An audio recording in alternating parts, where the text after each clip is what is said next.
J'espère que vous allez bien. Écoutez, moi ça va super et aujourd'hui on se retrouve pour une nouvelle vidéo à propos de l'université.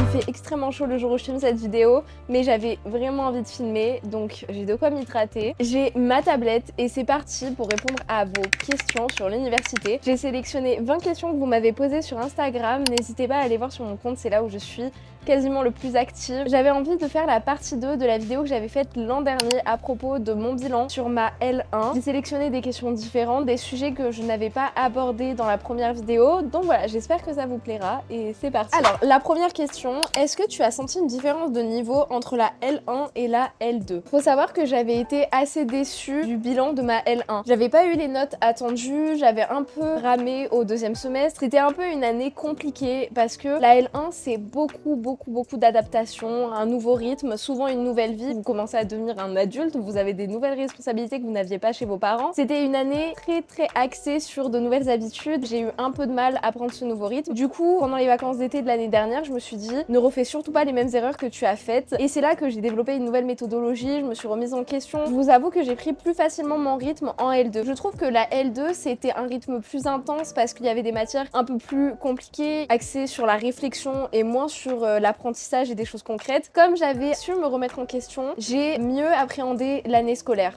Je sais pas si c'est clair. Donc du coup, malgré un rythme qui était plus intense, je me suis habituée plus facilement, j'ai eu des meilleures notes et j'ai réussi à travailler beaucoup plus efficacement parce que j'avais appris de mes erreurs de l'an dernier. Finalement, c'était mieux la L2 je trouve. Sinon par rapport aux examens, c'était un peu plus dur je trouve dans le sens où les profs avaient beaucoup plus d'attentes spécifiques comparé à la L1 et ce qui est normal parce que on monte en niveau donc nous on est censé aussi s'améliorer. Pour la prochaine question, on reste un peu dans le même style, c'est tu as préféré ta L1 ou ta L2 niveau cours? En L2, j'ai trouvé que les cours étaient beaucoup plus théoriques. On avait des matières comme théorie politique, grand classique de la sociologie, c'est des matières assez abstraites, ça m'a fait penser un peu à de la philosophie. C'est un peu des mauvais souvenirs au lycée. C'est des matières un peu difficiles à appréhender, contrairement à des matières un peu plus concrètes que j'ai déjà eues, comme relations internationales, vie politique française en L1. Mais il y a quand même un équilibre. En L2, j'avais une matière qui était système politique occidentaux. J'ai adoré cette matière, ça m'a fait beaucoup penser à la spécialité AGGSP au lycée. Il y a un peu des cours intéressants et d'autres non. En L1, j'avais une matière qui était économie politique, j'avais institution administrative, des trucs vraiment nuls. Importe la L1 ou la L2, il y a des coups de cœur et il y en a pas. Mais j'ai quand même eu des meilleures notes en L2, donc j'estime que j'ai un peu plus apprécié mes matières en L2. J'ai beaucoup apprécié les matières où on pouvait argumenter, faire une dissertation, mettre en place nos connaissances dans la réalité. Quand c'est trop théorique, des fois c'était compliqué je trouve. On a une autre question, je crois que tu as un iPad, tu recommandes vraiment pour les cours, est-ce que c'est bien pour y faire nos fiches de révision? L'iPad que j'ai à l'heure où je fais cette vidéo, c'est l'iPad 7ème génération, il est très bien, je l'ai depuis très longtemps. En fait je l'ai eu avant mon ordinateur, je comptais faire mes fiches de révision dessus. C'était un peu optimiste. Honnêtement, mon iPad, là, je l'utilise pour la vidéo parce que c'est pratique. J'ai tout préparé sur mon iPad, mais du coup, j'utilise quasiment jamais mon iPad. Je sais que je vais peut-être en décevoir certains qui veulent un iPad pour faire des fiches de révision sur GoodNotes, comme on voit tous sur Pinterest. Très agréable à regarder. Clairement, c'est impossible à faire dans la vraie vie. Mes fiches ne ressemblaient pas du tout à ce que j'imaginais. Au début de la L2, j'en ai fait parce que je me disais oh ça va être trop beau et tout. En fait, je passais trop de temps à faire les fiches sur l'iPad. J'arrivais pas, je faisais que de recommencer. C'était pas du tout comme dans mes attentes. Si vous comptez acheter un iPad, réfléchissez à 2 fois. Maintenant, je fais mes fiches à l'ordinateur. C'est beaucoup plus rapide de taper sur un ordi que de faire mes fiches à la main. J'ai acheté le stylet Apple de première génération. J'utilise quasiment jamais mon iPad. Attendez, je vais vous montrer un peu. J'utilise des fois, genre par exemple, là j'avais noté quelques idées pour les masters l'an prochain. En fait, j'utilise souvent mon iPad pour les exposer. C'est assez pratique parce que au lieu de gaspiller une feuille pour écrire toutes mes idées, là j'écris toutes mes idées ici, mais vous voyez, c'est pas du tout Pinterest, c'est pas beau. Enfin, c'est vraiment pour en faire des bloc-notes. Donc, je pense que ça fait cher le bloc-notes si vous voulez l'utiliser pour cet usage. J'ai un clavier comme ça que j'avais acheté chez Action, je crois vraiment pas cher. Si vous voulez, ça marche très bien. Je n'avais pas d'ordinateur avant, donc ça faisait très bien l'affaire. Je voulais vous trouver d'autres choses. J'ai fait des cartes mentales. Ça, c'était vraiment pas mal quand même pour réviser, mais j'ai commencé à faire, puis après le rythme est tellement intense que j'ai pas eu le temps. Du coup voilà, c'est un peu la désillusion pour moi l'iPad. Je recommande, mon iPad est très bien. Pourtant il est vieux, je l'avais payé même pas 300 € sur Back Market. Je l'utilisais de base aussi pour regarder des vidéos, pour retaper mes cours au lycée. Je l'ai beaucoup utilisé, mais pas du tout pour l'usage que je m'étais imaginé. Les fournitures que tu conseilles à la fac, est-ce que avoir un ordi pour la fac c'est important? J'en ai déjà parlé plein de fois, du coup je vais pas trop m'attarder sur cette question, mais moi j'ai un ordinateur Honor MagicBook 14 View, je crois. Ça fait déjà 2 ans que je l'ai. Il est incroyable. Il me fait beaucoup penser à un Mac, mais plus performant. Je suis désolée pour les fans d'Apple. Je voulais pas du tout partir sur un Mac parce qu'il y a beaucoup trop de contraintes au niveau des logiciels, etc. Mon ordi est incroyable, je fais tous mes montages YouTube avec. Il est très performant. J'utilise que ça pour noter mes cours. La fourniture à avoir, c'est un ordinateur. Après, si vous achetez un iPad avec un clavier, ça peut faire très bien l'affaire. Vous n'avez pas besoin d'acheter des trucs hyper chers. C'est pas le prix qui fera la qualité de votre travail et de vos fiches. Si vous préférez écrire, sachez que c'est complètement faisable. Moi, je suis un peu une psychopathe, mais j'aime bien avoir le cours, mais de A à Z. Après, je le fiche, donc je vais le condenser. Mais il y a des gens qui arrivent à juste noter quelques mots clés, des infos du prof, et ils vont comprendre et retenir automatiquement. Je vous admire. Sachez que c'est possible de juste acheter un cahier et des stylos et vous pouvez très bien travailler avec ça. Moi, je vois plein de gens dans ma fac qui le font. Pour la 6e question, on me demande comment tu t'organises pour réviser. L'étape 1, faire des quizets. C'est une application pour créer toi-même tes quiz de révision. Ça me permet de réellement synthétiser mes cours. Ça me permet de voir si j'ai compris. Vous pouvez pas vous poser une question sans avoir compris la réponse. C'est trop bien parce qu'en faisant ces quizlets tout au long du semestre, quelques semaines avant les examens, je suis tranquille et je peux réviser avec mes quizlets. Un autre truc que j'ai mis en place cette année, c'est de faire des fiches à l'ordinateur. À la base, je voulais me contenter des Quizlets, mais j'ai quand même senti que j'avais besoin d'un support papier. Les Quizlets, c'est trop bien pour apprendre, mais c'est pas top pour réviser. Souvent, 1 ou 2 mois avant les partiels, je fais mes fiches, ça me prend énormément de temps. Et d'un autre côté, ça m'oblige de relire attentivement tous mes cours une dernière fois avant les examens. Et après, je le fais plus. Honnêtement, une fois que j'ai fiché et que j'ai fait les Quizlets, je ne relis plus jamais les cours parce que c'est trop long. La dernière chose que je fais avant les partiels, c'est utiliser une ardoise. Je vais vous la montrer. Vous êtes pas prêts, hein? C'est Rodrigo qui me l'a acheté. Attention, tadam! En période de partiel, dans mes stories, vous me voyez que utiliser ça. C'est là que mon iPad est hyper utile. Je peux le coller sur mon tableau et je mets mes Quizlets sur mon iPad. C'est incroyable, je mets mon iPad ici et là je réponds aux Quizlets, je m'entraîne, etc. Il y a ma voisine qui vient de fermer sa fenêtre, je suis sûre que je parlais super fort devant sa fenêtre. Elle sait toute ma vie. On m'a aussi demandé comment gérer son stress en période de partiel selon toi. Alors, je vais répondre assez simplement. Pour moi, il faut trouver un réel équilibre entre les études et la vie privée. C'est pas parce que vous êtes en période d'examen que vous devez pas mettre un pied dehors, que vous devez pas faire une sortie un soir avec vos amis. Aussi, pour moi, ce qui me soulage énormément en période d'examen, c'est que je travaille pendant tout le semestre. C'est c'est beaucoup, de la révision, de la relecture. Si vous arrivez à prendre de l'avance pendant le semestre, ça va énormément diminuer votre quantité de stress pendant la période d'examen. Il y a aussi quelque chose qui me rassure. Quelques jours avant les partiels, je fais les annales. C'est vraiment quelque chose de rassurant parce qu'une fois que vous avez bien révisé, vous testez vos connaissances d'une autre manière et vous sentez que vous pouvez être prêt pour le partiel. Aussi, ne vous comparez pas avec les autres. C'est pas parce que Pierre, il a révisé plus que vous allez moins réussir. À la fac, c'est compliqué. Ça dépend de énormément de paramètres. Donc, il faut vous faire confiance et pas vous comparer avec tous les gens que vous connaissez, même si je sais que c'est humain et qu'on a tendance à énormément se comparer dans la vie en général. Il y a une autre question qui rejoint un peu celle-là, c'est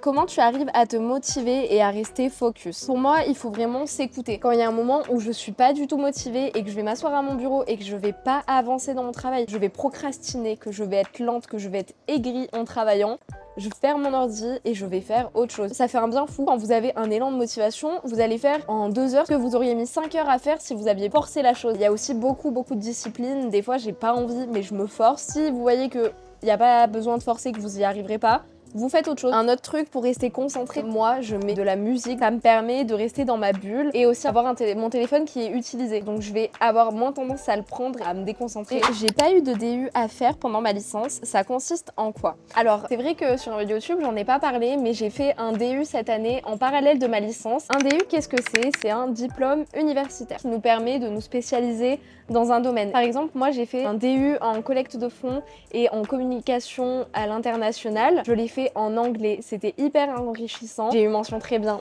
Je suis très fière. C'est pas du tout obligatoire à faire. Toutes les facs n'en parlent pas, mais si vous vous renseignez ou si vous regardez vos mails, ils proposent souvent des inscriptions pour les DU. Ça fait du travail en plus parce que vous allez clairement passer un deuxième diplôme. Les domaines, ils varient beaucoup. Il y en a qui ont fait un DU cette année dans les religions. Vous avez des DU dans l'informatique. Vous avez des DU comme là en relations internationales. Vous avez des DU qui existent un peu dans tous les domaines. Ça vous permet de enrichir votre dossier et vos compétences. Le seul problème, c'est que c'est un peu cher. Ça m'a coûté 400 €. C'est pas tous les DU qui coûtent aussi cher. Renseignez-vous, il y en avait des DU par exemple qui étaient sur l'environnement et tout, ça coûtait même pas 50 € je crois. Aussi, quelque chose qui m'a beaucoup motivée à faire ce DU, ça peut être un moyen de passer de la théorie à la pratique. En fait, je trouve que ma L2 était très axée sur la théorie. J'avais vraiment envie de passer à la pratique pour m'ennuyer un peu moins à la fac. En tout cas pour mon DU, parce que je sais pas trop comment les autres DU ça se passe. Mon DU c'était trop bien parce qu'on a vraiment travaillé pour des vraies associations. Il y en a qui avaient des fictives et moi j'ai une vraie association et moi j'adore. Une autre question liée à mon DU. Comment as-tu réussi à t'organiser pour gérer le DU en plus de ta L2? Un DU, tu le fais souvent par choix. Je savais que ça allait me rajouter du travail, mais justement, je me suis bien organisée pour éviter de me faire submerger. Je travaillais souvent les week-ends le DU et la semaine, c'était la fac. On avait des appels visio, c'était à distance. Parce que j'avais une prof qui était colombienne, très gentille. Elle nous a appris beaucoup de choses. Les appels, ils tombaient jamais en même temps que les cours. C'était hyper flexible, notamment avant les partiels, quand on devait faire notre présentation finale. On a eu la présentation avant les partiels, donc vers fin avril. Comme ça, on était débarrassé de ça, on pouvait se concentrer que sur notre licence. Ensuite, on m'a demandé est-ce que tu aurais des bons plans étudiants à partager? J'ai 2 trucs à vous partager qui m'ont beaucoup servi en tant qu'étudiante. Tout d'abord, l'application Too Good To Go. Avec Roro, on en prend beaucoup. C'est super pratique, vous pouvez avoir des choses pas chères, notamment pour les courses, ça peut être sympa pour les fruits et les légumes. Après, attention, quand vous prenez un Too Good To Go, regardez la note que le vendeur a, parce que si c'est en dessous de 4, ça vaut pas trop le coup. Je sais pas si vous avez déjà testé, dites-moi, mais j'aimerais trop tester un jour. Parce que vous pouvez avoir des Too Good To Go chez des fleuristes. C'est incroyable. Ensuite, le deuxième bon plan que je veux vous partager, c'est plus par rapport à l'appartement. Avec Rodrigo, quand on a déménagé dans cet appartement-là, on était largués parce que les meubles, ça coûte cher. Déjà que vous venez de payer la caution, état des lieux, etc. Nous, on a utilisé énormément l'application Le Bon Coin. C'est sur Le Bon Coin qu'on a acheté, regardez, notre canapé. Il nous a coûté à peine 200 €. Mon bureau, ici, nous, notre petite astuce, on cherchait sur des magasins comme par exemple Ikea. On avait cherché les meubles qui nous intéressaient et ce qu'on voulait dans notre appart. Mais après, on a cherché sur Le Bon Coin. En fait, c'est trop bien parce que on trouve les mêmes modèles, quasiment pas abîmés, beaucoup moins chers. C'est trop bien parce que ça débarrasse les gens, ça fait du bien à la planète et à votre porte-monnaie. Ensuite, on m'a aussi demandé au niveau financier comment vous vous organisez, comment tu t'organises pour la gestion du budget. Alors, j'en avais pas mal parlé dans la précédente vidéo, je vous invite à aller la regarder. Avec Rodrigo, avant d'emménager ensemble, on avait fait un tableau sur Excel qui répertorie toutes nos dépenses et tous nos revenus. Comme ça, on rentre sur ce tableau toutes nos informations, comment on divise, qui doit payer quoi. Moi, je suis boursière, donc j'ai un bon échelon qui me permet de vivre convenablement. Je vous laisse dans la description un lien pour un tableau Excel qui est exactement le même qu'on a avec Rodrigo, mais à remplir avec vos propres revenus. Il est déjà automatisé, c'est Rodrigo qui avait fait ça pour vous l'an dernier. Donc n'hésitez pas à l'utiliser. Je sais que ça peut être compliqué, que ça fait peur de gérer son argent, mais je vous jure, c'est complètement faisable. Combien on a d'heures par jour? Alors à l'université, c'est un peu différent que au lycée. Généralement, vous avez des journées de 5 heures. Ça se répertorie en fait. Moi, par exemple, en L1, j'avais cours tous les matins et là, en L2, j'avais cours tous les soirs et pas les matins. C'était dur. À ça va s'ajouter des heures de TD. C'est des cours en petits groupes. Ça, généralement, vous en avez 2-3. C'est 1h30 un TD. Ça rajoute, on va dire, 3 heures, 4 heures par semaine de cours. Moi, je sais que j'avais des grosses journées. Des fois, je faisais midi, 20h. Ça, c'est des journées où il y a le TD, où il y a plein de trucs. T'es crevé à la fin de la journée. Généralement, j'ai quand même un emploi du temps assez respirable et faisable. C'est quand même très différent du lycée où on faisait du 8h, 18h. Les journées sont moins chargées, mais il faut pas se laisser aller. C'est pour ça qu'il faut travailler tout seul. Alors, on m'a demandé comment se passe la rentrée. Pour moi, c'était il y a déjà 2 ans, la pré-rentrée. Ça dure sur une journée entière et je me rappelle que le matin, on avait été dans une salle de cours et on avait rencontré des élèves de la fac. C'était principalement le BDE, composé de plein d'élèves de L2, de L3, qui viennent nous présenter la fac, les bâtiments. C'est très informel, c'est super, il y a une bonne ambiance, etc. Alors que l'après-midi, on avait eu quelque chose de beaucoup plus formel et sérieux. On avait eu une réunion dans un énorme amphi avec notre professeur principal et il nous avait présenté les modalités d'examen, les associations de l'université, le secrétariat, des mobilités pour aller à l'étranger, etc. C'est quand même tout aussi bien parce que ça répond à beaucoup de nos interrogations. Tu emmènes quoi avec toi pour une journée type à la fac? Je vous invite à aller regarder ma vidéo. J'ai fait une vidéo sur ma semaine de rentrée en L2. Vous allez avoir beaucoup de réponses à vos questions. Ou pour mon sac de cours, clairement, ce qu'il y a, c'est mon ordi, une bouteille d'eau et un goûter. Parce que ça, c'est important. Quand t'as cours jusqu'à 20h, faut tenir. Quelles sont les choses que tu aimes le moins dans ta fac? Dans l'ensemble, honnêtement, j'apprécie beaucoup ma fac. J'étais très habituée à être dans un petit environnement. Moi, je viens d'un petit lycée, il y avait qu'une classe de terminale. Et là, j'avoue que j'ai quand même bien vécu la transition. Les professeurs sont sympas, ils répondent à nos interrogations quand on en a. Dans ma classe, on est une toute petite promo, on est que 70. Les examens sont assez bien organisés. Quoique, je pense que ça arrive à toutes les facs d'être submergées. On a eu des problèmes avec les profs où il y avait des programmes qui n'étaient pas du tout finis, ce qui a mis énormément en retard pour réviser les partiels. Je retrouve à finir le programme une semaine avant les examens, ça c'est compliqué. Et après, le dernier truc que j'ai pas trop aimé, les horaires de ma L2, terminés tous les jours quasiment à 19h30, 20h. Je voyais pas la journée passer. Moi, je préfère avoir cours le matin, ça passe vite le temps, alors que l'après-midi, le temps il est long. Ça s'expliquait parce qu'il y avait des gens qui venaient en DU justement, dans certaines des matières que je faisais, et eux, ils avaient cours aussi toute la journée. Il y a aussi le fait qu'on soit une bilicence, 30 étudiants qui font une bilicence économie, donc ils ont une moitié de cours en économie, et après sciences politiques. Et eux, leur cours d'économie, c'était le matin, et l'après-midi, c'était sciences politiques. Est-ce que tu penses faire des sciences politiques toute ta scolarité? Dans un avenir proche, réponse c'est oui. Dans un avenir lointain, pas du tout. Là, j'ai vraiment envie de passer un master, de me spécialiser dans la science politique, de travailler, je sais pas, une dizaine d'années. Je veux pas faire ça toute ma vie parce que j'ai toujours voulu être prof des écoles ou professeur et je sais que je réaliserai ce rêve un jour. Je sais que j'ai envie de transmettre, d'aider les gens d'une autre manière, d'avoir un impact sur les élèves. Moi, je sais que j'ai une professeure qui m'a beaucoup marquée au lycée. C'est elle qui m'a motivée à faire mes études en sciences politiques, qui m'a beaucoup marquée parce qu'elle avait un récit de vie très intéressant. Donc je ferai pas des sciences politiques toute ma vie. Je me dis que la vie, elle est trop courte pour en vivre qu'une. Je sais plus qui a dit ça, je crois que c'est Amixem dans le podcast de Ben Never. Ensuite, on a une question qui relie un peu celle-là, c'est est-ce que tu as des masters en tête? Est-ce que ta L2 t'a aidé pour ton orientation en master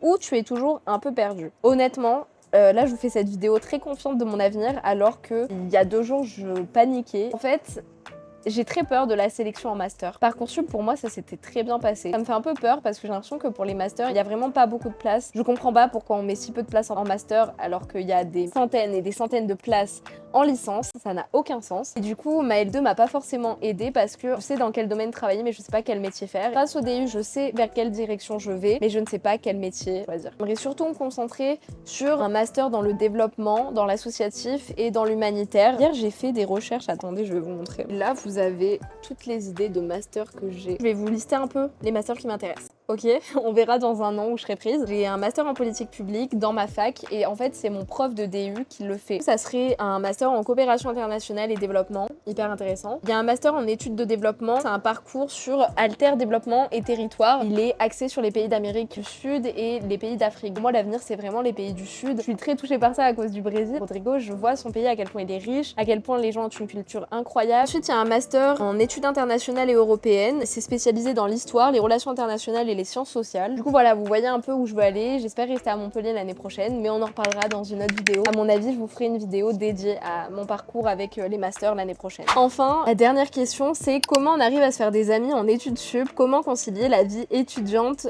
pour réussir et la jeunesse? Alors, pour les amitiés, je pense que tu t'es trompé de personne. On avait parlé dans la première vidéo en L1, c'est très compliqué pour moi. Je me suis pas fait d'amis. Je restais beaucoup seule et en vrai, ça allait. Genre, je me suis habituée. Là, cette année, je me suis fait beaucoup plus d'amis, enfin des connaissances, parce qu'il y a eu beaucoup de nouvelles personnes dans ma fac en L2. Je vous avoue que moi, j'ai eu du mal à me faire des amis à la fac. J'en ai plus parlé dans la précédente vidéo, donc n'hésitez pas à aller la voir. Et sinon, par rapport au fait de concilier ça avec sa vie privée, franchement, on arrive très bien à concilier. Il faut consacrer du temps à ce que vous aimez, à votre couple, à vos études. Moi, Rodrigo, il sait que mes études, c'est ma priorité. Il m'encourage, mais chaque jour pour que je réussisse mes objectifs et ça c'est adorable. En fait tout est question d'équilibre comme je l'ai dit au début. Faut consacrer du temps aussi à voir les gens que vous aimez, à sortir, à vous épanouir parce que pour moi je pense pas que des études justifient de grands sacrifices dans votre vie privée. Je sais que avant tout je suis Léa. Vous voyez, je n'ai pas envie de m'effacer pour me consacrer qu'à mes études, même si j'accorde énormément d'importance aux études. J'ai terminé cette vidéo sur une note un peu philosophique et positive, mais c'est vrai qu'on a tendance à se mettre beaucoup la pression à l'université. Faut pas oublier que l'université c'est très subjectif, ne vous faites pas de soucis. L'université c'est vraiment une super expérience, trop contente de vivre ça, même s'il y a des galères, même s'il y a des choses un peu chiantes, même si c'est fatigant, franchement c'est très stimulant. En tout cas, j'espère que cette vidéo vous aura plu, je vous retrouve très bientôt pour d'autres vidéos et prenez soin de vous.